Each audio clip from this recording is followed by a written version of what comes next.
Hello বন্ধুরা, জ্ঞানজ্যোতি coaching সেন্টারের পক্ষ থেকে তোমাদের সকলকে জানাই আরো একবার স্বাগত। আজকে আমি তোমাদের সঙ্গে যে বিষয়টি সম্পর্কে আলোচনা করব সেটি হচ্ছে হরপ্পা সভ্যতা এবং বৈদিক সভ্যতার মধ্যে পার্থক্য। আলোচনাটি শুরু করার আগে তোমাদেরকে একটা ছোট্ট ইনফরমেশন দিতে চাই। তোমরা যারা আমাদের কোচিং সেন্টারে এখনো যুক্ত হওনি কিংবা যুক্ত হতে চাইছো, তারা উপরে দুটি নাম্বার দেখতে পাচ্ছ 6295916282 এবং 7076398606। তোমরা যারা আমাদের সঙ্গে যুক্ত হতে চাইছো তারা কিন্তু এই দুটি নাম্বারের মধ্যে যে কোনো একটি নাম্বারে যোগাযোগ করে আমাদের সঙ্গে কিন্তু যুক্ত হয়ে যেতে পারো। তো দেরি না করে কিন্তু আজকে টপিক সম্পর্কে আলোচনা শুরু করছি। দেখো, হরপ্পা সভ্যতা ও বৈদিক সভ্যতার মধ্যে পার্থক্য। সেখানে বলা হয়েছে যে এই যে সিন্ধু সভ্যতা বা হরপ্পা সভ্যতা এবং যে বৈদিক সভ্যতা, এটার যে সম্পর্ক, এটা কিন্তু প্রাচীন ভারতের ইতিহাসে একটি হচ্ছে বিতর্কিত বিষয়। তবে বলা হয়েছে যে জন মার্শাল সহ হচ্ছে বিভিন্ন যে ঐতিহাসিকরা ছিলেন, তারা মনে করেন যে এই দুটি যে সভ্যতা ছিল, হরপ্পা সভ্যতা এবং হচ্ছে যে বৈদিক সভ্যতা, এই দুটি সভ্যতা কিন্তু ভিন্ন ছিল।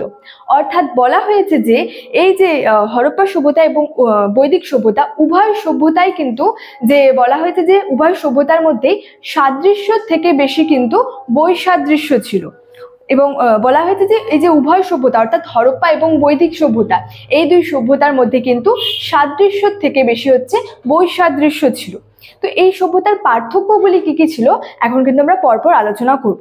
দেখো, প্রথমেই বলা হয়েছে যে সিন্ধু সভ্যতা ছিল নগর কেন্দ্রিক, মানে সিন্ধু সভ্যতা বা বলা যায় হরপ্পা সভ্যতা ছিল হচ্ছে নগর কেন্দ্রিক, মানে নগরকে কেন্দ্র করে কিন্তু এই সভ্যতা গড়ে উঠেছিল।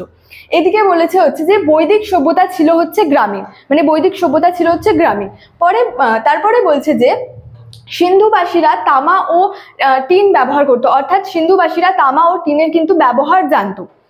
অপরদিকে বলা হয়েছে যে আর্যরা হচ্ছে তামা ও টিনের সঙ্গে হচ্ছে লোহারও ব্যবহার করত, মানে যে আর্যবাসীরা যে ছিলেন তারা বা আর্যরা যে ছিলেন তারা হচ্ছে তামা ও টিনের সঙ্গে কিন্তু লোহার ব্যবহারও জানতো।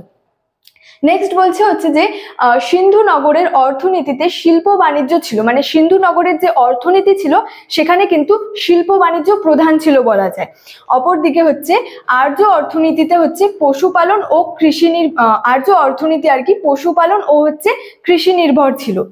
আর্য অর্থনীতিতে অর্থনীতি কিন্তু পশুপালন এবং কিন্তু কৃষি নির্ভর ছিল। তারপরে বলা হয়েছে যে হরপ্পাবাসীরা পোড়া ইটের বহুতল বাড়িতে বসবাস করত। হরপ্পাবাসীরা যে ছিলেন তারা হচ্ছে পোড়া ইটের বাড়িতে বসবাস করতো এবং বাড়িগুলি একতলা, দোতলা, তিনতলা, ওই জন্য বলা হয়েছে তারা হচ্ছে যে পোড়া ইটের বহুতল বাড়িতে বসবাস করত। অপরদিকে যদি বলি, আর্যরা হচ্ছে মাটির ঘরে খড়ের চালায় বসবাস করত। আর্যরা যে ছিলেন তারা হচ্ছে মাটির ঘরে খড়ের চালায় বসবাস করতেন। তারপরে বলা হয়েছে যে সিন্ধু নগরে হচ্ছে ঘোড়ার ব্যবহার কিন্তু হতো না, অর্থাৎ বলাই যায় তারা হচ্ছে ঘোড়ার ব্যবহার জানতো না। অপরদিকে বলা হয়েছে যে আর্যরা হচ্ছে ঘোড়ায় চড়ে যুদ্ধ করত।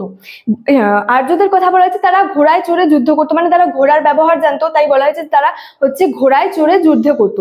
এছাড়াও বলা যায় যে হরপ্পারা কিন্তু আর কি সেখানে হচ্ছে যজ্ঞ সম্পর্কে যদি বলি, তো বলা হয়েছে যে বৈদিক আর্যরা কিন্তু যজ্ঞ করতো, মানে যজ্ঞ করতে জানতো, কিন্তু যে হরপ্পাবাসীরা ছিলেন তারা কিন্তু যজ্ঞ করতে জানতো না।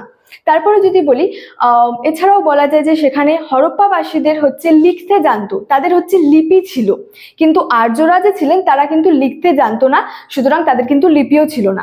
এবং হরপ্পা সভ্যতা তারা যে লিখতে জানতো এবং তাদের যে লিপিগুলি ছিল এগুলি কিন্তু পাঠোদ্ধার হয়নি। যদি এই লিপিগুলি পাঠোদ্ধার হতো তবে কিন্তু আমরা এই সভ্যতা সম্পর্কে মানে এই সভ্যতার অজানা তথ্য সম্পর্কে কিন্তু আমরা আরো বেশি করে আর কি জানতে পারতাম। তো এই সব যে পার্থক্যের কথা বললাম, এই সব পার্থক্যের ওপর আর কি মর্টিমার হুইলার বলেছেন যে এই সব পার্থক্য থেকে, মানে পার্থক্যের কারণে মর্টিমার হুইলার বলেছেন যে এই হরপ্পা সভ্যতা এবং বৈদিক সভ্যতা কোনো কিন্তু সম্পর্ক ছিল না, মানে হরপ্পা সভ্যতার আর কি বৈদিক সভ্যতার কিন্তু কোনো হরপ্পা সভ্যতার সঙ্গে বৈদিক সভ্যতার কোনো কিন্তু সম্পর্ক ছিল না। তো স্টুডেন্ট, এই ছিল আজকে আমার আলোচনার বিষয়। ভিডিওটি ভালো লাগলে লাইক, কমেন্ট এবং বন্ধুদের সঙ্গে শেয়ার করে দিও। দেখা হচ্ছে তোমাদের সঙ্গে পরবর্তী ভিডিওতে। Thank you so much. Thanks for watching.